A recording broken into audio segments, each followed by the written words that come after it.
Literatura e mercado são adversários mortais ou gêmeos siameses. Um não pode viver com o outro ou não pode viver sem o outro. Será que letras e números só convivem pacificamente no teclado do computador? Literatura e mercado são amigos ou inimigos? Tem que ser amigos, senão eu costumo dizer que literatura não existe sem mercado, porque se não tem mercado você não consegue, como escritor e como editor, fazer o que é mais importante, que é chegar nos leitores, né? Então é um circuito de coisas que ele precisa ser regulado de parte a parte. Se você bota ênfase em um ponto ou em outro ponto, você vai ter resultados diferentes, mas definitivamente são amigos e não podem viver separados. No Brasil é um pecado escrever para o mercado? É um pecado pelo nosso provincianismo e pela... Eu digo nosso porque, obviamente, eu não estou me excluindo, porque de vez em quando eu escorrego também, e embora eu me patrulhe bastante. Há um preconceito com o mercado, porque há uma definição de escrita e de criação literária como uma coisa distintiva, ou seja, o escritor é o superior. É natural no país que as pessoas que se sentem inferiorizadas em relação ao outro chamam as pessoas de doutor, né? O doutor que ajuda, o doutor quer que eu estacione no carro. Então é natural que as pessoas já se excluem desse processo. É natural, mas não é aceitável, eu acho. Então é puro preconceito. Mercado é puro preconceito. Eu sempre falo que você jamais verá um escritor num mercado possante, um escritor que tem um projeto literário, dar uma entrevista falando mal de um escritor que tem um projeto comercial, porque ele sabe que ele tem um projeto literário e que o outro tem um projeto comercial. Aqui é muito natural que escritores de projetos literários falem mal de escritores com projetos comerciais, mas eles deveriam simplesmente ter coisas que são pistas diferentes e que uma comunidade de leitores, escritores e editores se faz da complementaridade entre essas coisas. Uhum. Você, como escritor, não escreveu exatamente para o mercado, né? Não, eu escrevi e eu sou... O Rubens Figueiredo tem uma expressão ótima, eu sou o worst seller, né? Assim, né? Aqueles piores, os piores vendidos, né? Sempre, né? Com variações do que é pior, do que é melhor. Não, porque eu acho que quando você escreve, a preocupação, quer dizer, quando eu escrevo, a preocupação não é exatamente essa. Não falo isso por esnobismo, mas por uma sensação de que eu jamais conseguiria entrar numa pista muito definida, escrevendo assim, olha, isso aqui eu vou escrever isso para ter esse efeito, isso aqui, assim. Mas admiro muito quem tem esse projeto também, que vê assim, olha, eu vou fazer literatura de fantasia ou literatura de... Pega um modelo, um policial, vou fazer e vou fazer bem. Eu acho que é incrível, mas eu sou da parte que não consegue entrar no coisa, não porque eu seja muito bom, porque eu sou ruim nisso. Os escritores que escrevem para o mercado, eles escrevem que tipo de coisas? Juvenis, fantasia? Eu acho que quem escreve para o mercado, que tem essa ideia de escrever para o mercado, escreve em gêneros que são muito bem codificados, né? Então, policial, juvenil, hoje vira uma tendência, fantasia. São gêneros que têm codificação, um alto grau de codificação. Então você pode jogar com eles. É claro que você pode fazer como Luiz Alfredo Garcia Rosa, que deixa um ensino de filosofia longo e vou fazer policiais. Que tipo de policial? Policial com um único personagem que vai de livro para outro. É um inspetor, o Spinoza. E vai e faz. Então, ou seja, você usa a grande codificação. A grande codificação não quer dizer limitação criativa ou má qualidade literária. Uma obra de encomenda pode ser boa? Sim, claro. Uma obra de encomenda pode ser bem boa. É uma grande musa inspiradora, a encomenda, né? Porque você tem que cumprir prazos, você tem que... E eu acredito que claro, você pode aceitar uma encomenda porque está precisando muito de dinheiro, mas vamos pensar no bom cenário. Te encomendam uma coisa porque você é afim àquele tema, né? Porque você tem uma sintonia com aquele tema. É uma maravilha, eu acho. Assim, porque você quer fazer aquilo, você se interessa por aquilo, você tem condições e prazos. E a coisa vai. Uhum. Mas tem um certo preconceito, né? Ninguém pensa assim que a Capela Sistina é uma obra por encomenda. Exatamente. E ninguém pensa assim, porque essa mesma visão provinciana aponta para lugares muito bem definidos da literatura, com uma criação um pouco desconectada do mundo. E, na verdade, quer dizer, a gente vê desde a Capela Sistina que isso não faz sentido nenhum. Ou seja, que o que faz sentido na encomenda, por exemplo, é que existe uma afinidade entre quem vai fazer a obra e o tema que é encomendado. Tendo afinidade, eu não consigo ver diferenças sensíveis na feitura. As editoras brasileiras, elas são melhores ou piores que os escritores brasileiros?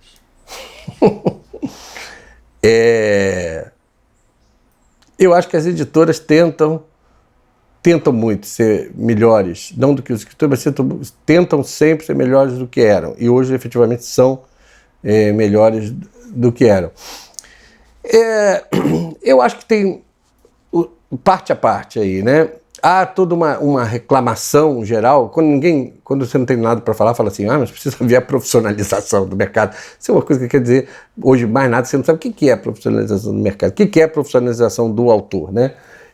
Uma editora profissionalizada cuida de que o livro circule bem, chegue bem. Acho que uma boa parte das editoras fazem isso. E um autor profissionalizado quer dizer que ele vai, para mim pelo menos, que ele vai entender as injunções do mercado e vai procurar se adaptar ou pelo menos negociar com essas injunções. Mas da maior parte dos autores você ouve o seguinte, não, mas eles não querem me pagar não sei quanto.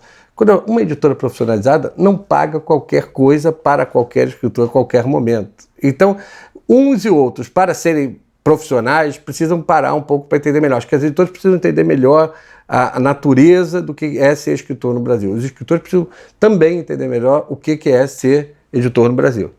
A gente tem quase mais editoras que livrarias, né? Uhum. O que isso significa? Isso significa que o livro... Eu acho que isso significa uma debilidade incrível do mercado e nas condições que nada é feito para assegurar, não dá para assegurar, mas para estimular que esse comércio de livros funcione de uma forma interessante. Eu tenho uma opinião completamente na contramão de tudo. Eu continuo achando que o exemplo francês é muito importante, que é de considerar livro exceção cultural. O mercado não é tutelado, não é regulado, não é coisa, mas existe uma coisa chamada exceção. Exceção é exceção. Então, por exemplo, a simples medida, simples não porque não é simples, a medida do Estado francês de declarar que você não pode dar descontos maiores do que 5% no livro salvou grande parte das livrarias independentes da França e das grandes cadeias, porque a cadeia pode dar quanto quiser, a livraria pequena não aguenta, né? Então, dizer que tudo vai custar o mesmo preço, são pequenas medidas que você toma para proteger essa ecologia do livro. Mas aqui no Brasil, como em todos os lugares do mundo, o comércio virtual foi acachapante e destruiu, porque não dá para competir. Não dá para o pequeno livreiro de Manaus competir com os descontos da Saraiva ou de outra cadeia. Não dá, é impossível, não aguenta. Nos anos 70, será que quando marca o fim da leitura romântica tal, e o começo do comércio de livros? No Brasil, eu acho que sim. Eu acho que você começa a ter uma exigência mais comercial, mas isso vai se intensificar nos 80 e ter o grande momento nos 90, né? Quando você tem um salto do mercado. Assim, dos 80 para os 90 você tem um salto de profissionalização, no bom sentido, na profissionalização, ou seja, de você ter editores mais com preocupações que não são apenas a missão, vou editar o que era importante, mas que a missão é cercada de outras coisas. Acho que é uma mudança um pouco de mentalidade do editor. Esse é um momento de grandes editores, né? E é um momento que prenuncia uma certa... esse conceito super discutível hoje, livro é um produto como outro qualquer, porque não é. Não porque o livro seja melhor do que os outros, mas não é igual, ele é diferente. E o cara que está no best-seller, ele cresce como leitor e vai para uma literatura mais Ninguém sabe. Eu sou dos pessimistas que acham... às vezes o cara começa a ler porcaria e fica lendo porcaria até o final da vida, eu acho. Assim, mas pelo menos tem uma coisa, ele fica lendo. Ele, em geral, fica lendo. Eu acho que é inegável que tem uma geração Harry Potter hoje que transformou o mercado. Ou seja, jovem, qual é o conceito? Jovem, ler livro-texto grande, seriado, 7 livros, cada um maior do que o outro e tal. Cria o hábito. Agora, se isso faz com que, depois dos 7 Harry Potter, o cara vá para a comédia humana, eu não posso garantir. Eu acho que não. Palestra, evento, feira, hoje em dia são uma moda? O escritor é mais um falante do que um escrevente? É mais um falante do que um escrevente, e tem uma obrigação, às vezes perversa, eu digo, porque grandes escritores não necessariamente são bons faladores, né? E da performance, tem uma exigência da performance. Faz parte do mundo ornitorrinco, né? Você As pessoas não fazem fila para comprar livro e fazem fila para assistir escritores falando, escritores que eles não leram, às vezes, né? É claro que toda essa onda, em 2012, falando de números, né, e há 2 anos atrás, a Biblioteca Nacional tinha 200 eventos literários registrados, boa parte deles na cola da Flip, né, que tirou a discussão de literatura da feira, do feirão de livros, para fazer uma coisa onde só se fala de livro, né? E aí você tem todos os trocadilhos com flip, flup e coisa pelo Brasil inteiro, e virou uma moda. É muito curioso, no começo do século tinha a moda das conferências, no começo do século XX tinha a moda das conferências, né? Hoje fulaninho dará uma conferência sobre a água, né? E as pessoas lá que não entendiam nada sobre a água assistiam porque era bacana. Tem um lado de salão disso, né? Vamos lá assistir. Claro que tem mais o lado de salão nos grandes eventos, mas tem um falatório que é bom e ruim. Acho que é ruim porque às vezes isso se configurou, parte boa, com a forma dos escritores ganharem uma grana, e que é muito legítima, né? Mas até tira tempo de escrever também, né? Então é um falatório. Falatório é bom e ruim. Existe um jeito de escrever para o mercado? Eu acho que existe, uma vez que você ache a sua voz. E achar a sua voz não tem fórmula, eu acho. Você pode dizer assim, o Stephen King sabe escrever para o mercado, sem dúvida. Mas sabe escrever para o mercado na voz dele. Acho que primeiro, que eu acho que esse é um grande escritor comercial, é o cara que é o sujeito que encontra um jeito próprio de falar para o mercado.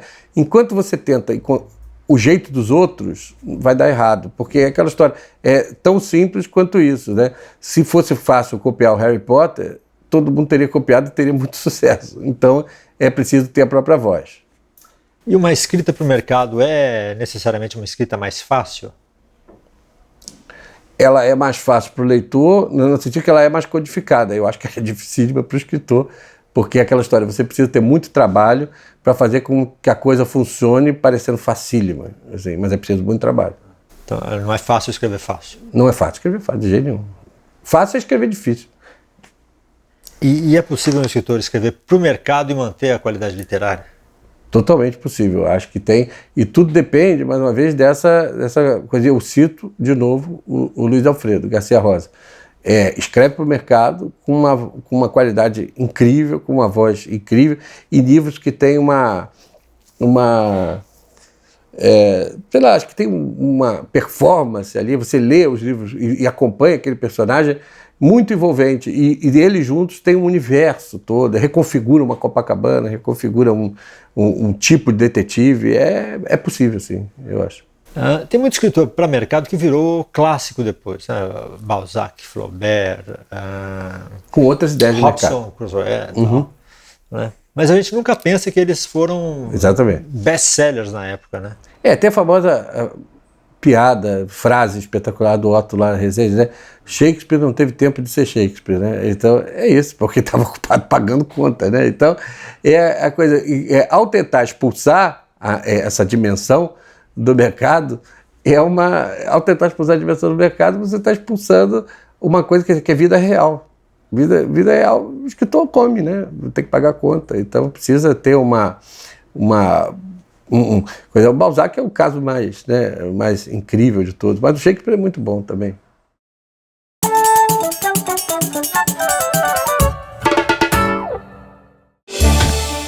Daniel Defoe nasceu em Londres em 1660.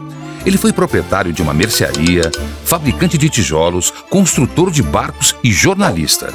Por conta de dívidas ou por motivos políticos, acabou algumas vezes na cadeia. Daniel ficou famoso com o livro As Aventuras de Robinson Crusoe, publicado em 1719. Por muito tempo, este foi o livro com mais reimpressões e traduções depois da Bíblia. Muitos críticos afirmam que o romance moderno nasceu com esse texto. Ele é escrito num tom realista, cheio de pormenores que ajudam a criar uma forte credibilidade.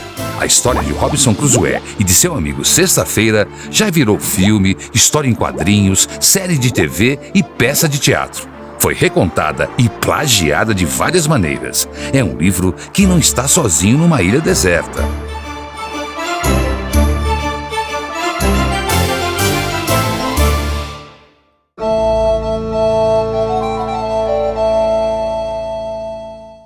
Há muitos livros que falam sobre livros.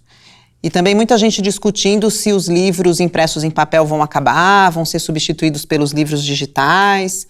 Essa é uma longa discussão que certamente não caberia num livro tão pequenininho como esse aqui, Livros. Livros foi escrito por uma dupla de americanos, o Murray McCain e o John Alcorn. Ele é um clássico da década de 70, já vendeu muitas cópias fora do Brasil. E é um livro que fala sobre livros. Ele usa uma linguagem tanto verbal quanto visual muito próxima da publicidade. Dá pra gente ver isso nessa página aqui, por exemplo. Primeiro de tudo, vire a página. Essas indicações para o leitor vão estar permeadas ao longo de todo o livro. Em poucas palavras, ele dá conta de tratar do universo dos livros, tentando não deixar nada de fora. Então, desde o carteiro que entrega o livro até o motorista de caminhão que dirige o caminhão que vai entregar os livros. Ele também fala do conteúdo dos livros, afinal, do que dizem, do que falam os livros.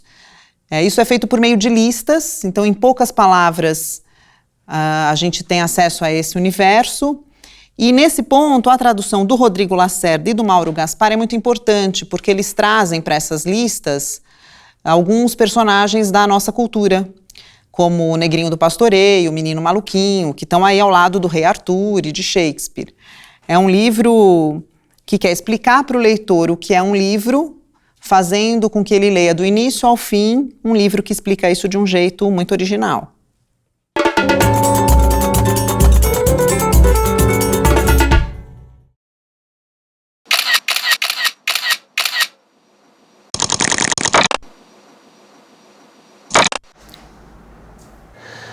Eu escrevo aqui numa cercado de uns livros que eu gosto, tem uma arrumação maluca da estante, que é botar, que não tem nenhum critério objetivo, mas assim, os livros que eu gosto, que eu estou gostando do momento, mas sobretudo os que eu gosto muito. Então, por cima é um jeito de ficar à vontade. Escrevo principalmente no computador, de um tempo para cá, gostando muito de escrever à mão e passar depois para o computador. Certas coisas, por algum motivo, eu só estou conseguindo escrever à mão, então tá engraçado. Reescrevo o tempo inteiro, assim, acho que mas o tempo todo. Eu tenho enorme dificuldade de produzir, de ver o trabalho andando, assim, porque tem sempre uma retomada o tempo todo. Eu não escrevo e edito depois, eu vou editando o tempo todo. Eu escrevo porque senão é insuportável a cretinice existencial, para mim, é insuportável. Então eu escrevo porque preciso dar algum sentido, como dizia o Beckett, é uma espera, né? Então a gente está esperando acabar, né? Então eu fico para me distrair na espera, né? Senão...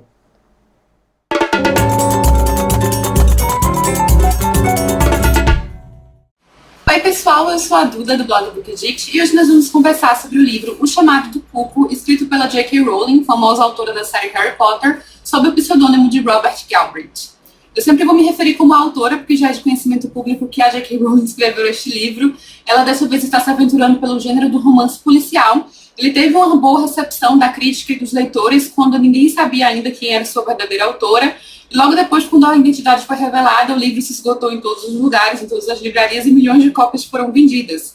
Mas uma coisa ficou clara, as pessoas estavam gostando já do livro antes de saber quem era o seu autor, e isso nota-se pela história, que é muito bem estruturada.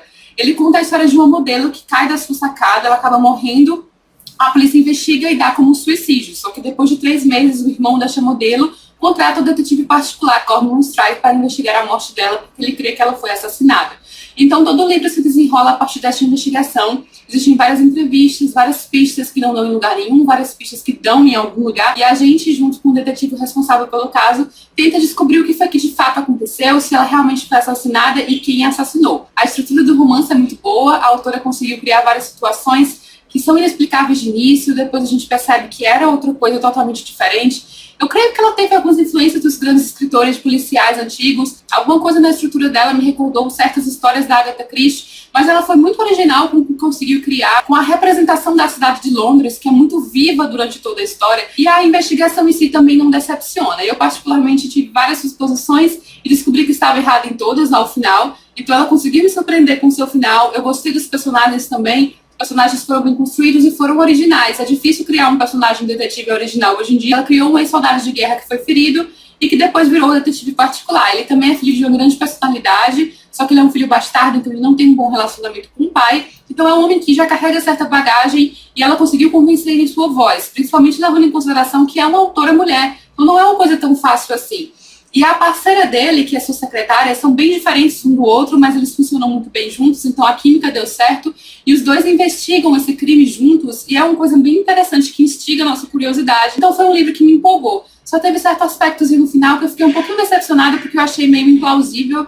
Não é que seja impossível, mas eu acho que é uma coisa que não provável de acontecer. Mas, de todo modo, tudo mais foi bem respondido, ficou tudo fechadinho. Ela conseguiu tirar todas as minhas dúvidas. Quando o detetive ia explicando tudo, eu pensava, mas e aquilo? Aí, logo depois, ela também respondia aquilo. Então, ela conseguiu pensar em todos os aspectos e fechou tudo muito bem. É o típico romance policial clássico, daquelas histórias que a gente gosta, repletas de pistas e repletas de entrevistas, possíveis e prováveis suspeitos, e com um final que conseguiu ser surpreendente. Este livro é o primeiro de uma série de romances independentes, ou seja, dá para ser lido fora de ordem numa boa, cada volume tem começo, meio e fim. Bom, é isso, gente, espero que vocês tenham gostado, um beijo enorme para todo mundo que acompanhou e até a próxima.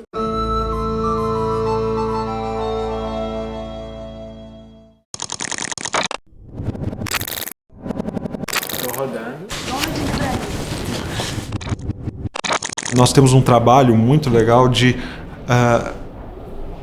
num certo sentido, dar educação para as pessoas, dar mais informação e dar conhecimento.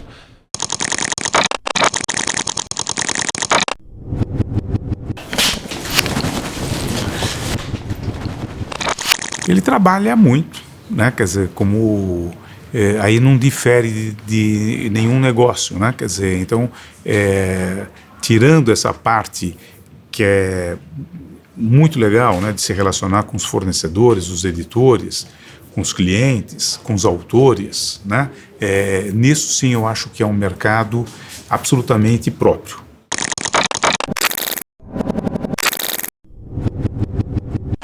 Gilene, take 1. Então é um trabalho bem árduo, não é todo o glamour de ser uma livreira só. Tem um trabalho por trás dos bastidores complexo, que é esse, de fazer pedido, ver o que está faltando, atender escolas. A gente faz esse trabalho também, né? Montar feiras de livros. E hoje, talvez, o meu principal desafio é pessoas, loja, né? Quando você fala, porque quando eu falo de pessoas, eu estou falando das pessoas que estão atendendo os nossos clientes na loja. Esse é o maior desafio da gente hoje, porque é muito difícil achar o perfil correto para a gente conseguir entrar num processo de expansão e atender com qualidade. Eu acho que a maior dificuldade é que as redes, elas têm uma margem de negociação diferente das livrarias independentes. Então, a margem é muito pequena das livrarias, né? Então, você tem que vender um volume muito grande para poder sobreviver, pagar os custos e ainda sobreviver desse negócio. É talvez o único varejo do mundo que eu conheça que os produtos são reciclados, vamos dizer assim, são mudados diariamente, né? São dezenas de títulos que entram e saem todos os dias, o ano inteiro, né? Ou seja, uma variedade que normalmente o varejo você tem os mesmos produtos ao longo de muitos anos, né? Nós não. Uma livraria, ela vende conhecimento, ela não vende qualquer coisa. E é muito importante a qualidade desse conhecimento que você vende. Parte da minha dedicação também é conhecer outros varejistas, outras lojas, entender o que as pessoas estão fazendo de bom para trazer para cá. Eu gosto de pegar, e aí eu considero restaurante, bancos, o que for, o que tiver de legal no mundo de atendimento ao cliente, a gente tenta trazer para cá. Então a gente estuda muito isso, parte do meu dia a dia também é conhecer outros varejistas e, obviamente, estudar meus competidores, né?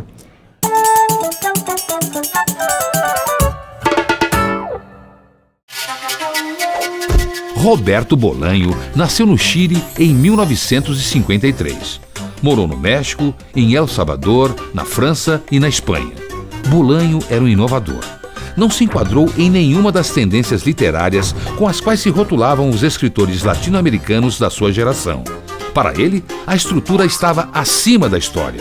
Bolanho achava que as histórias são sempre as mesmas e o mais importante é o jeito de contá-las. Ele acabou ficando famoso, mas isso não o transformou num personagem domesticado. Bolanho continuou criticando duramente os colegas da cena intelectual. Não se incomodava em fazer inimigos. São muito poucos os escritores que jogam tudo ou nada. Quase todos preferem se situar em um meio termo, contentando o público e assegurando o seu salário. Que no final das contas, não é mais que um saláriozinho miserável.